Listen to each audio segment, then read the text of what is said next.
Chapter 1893.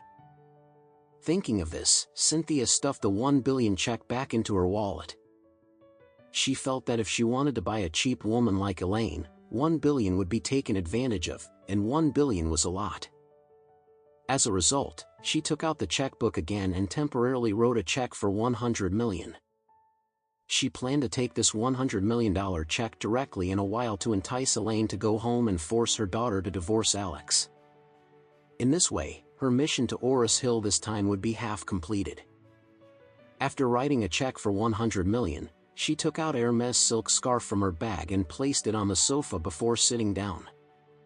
At this time, Elaine was still soaking in the bathtub. In fact, she had washed it a long time ago.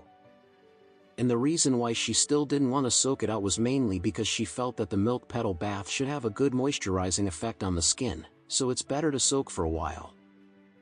And Harold and Michael, at this time, had already brought a few young men who were still alive and drove a large van to the back door of the beauty salon. Harold took out the phone, called the boss, and asked, "Brother Bidell, how are things prepared? Have you fainted, Elaine? I'm just waiting at the back door." The boss thought to himself, "I haven't made the extra 50,000 yet, so I have to wait for my 50,000 to be safe before doing it." So, he said to Harold, "Harold, wait a moment, that Elaine is taking a bath, there is a bit of ink, but don't worry, I will have the water with the added ingredients ready for her.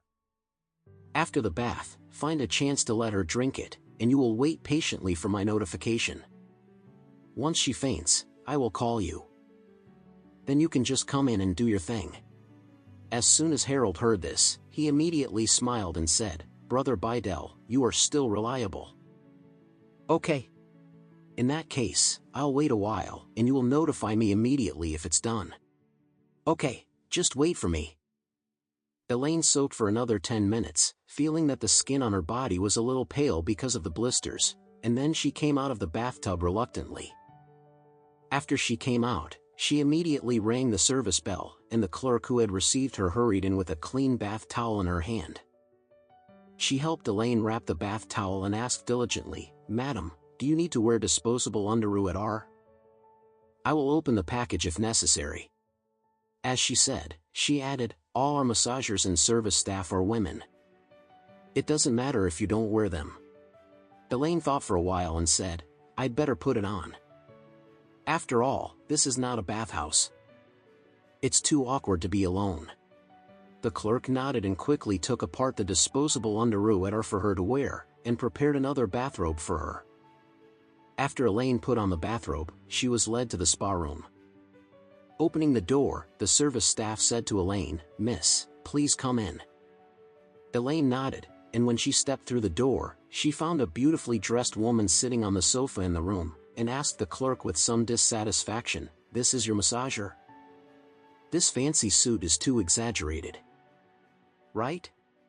There are so many decorations on her body, making it look like a mannequin in a jewelry shop. What if she accidentally scratched me? Cynthia must be angry at this." Secretly cursed.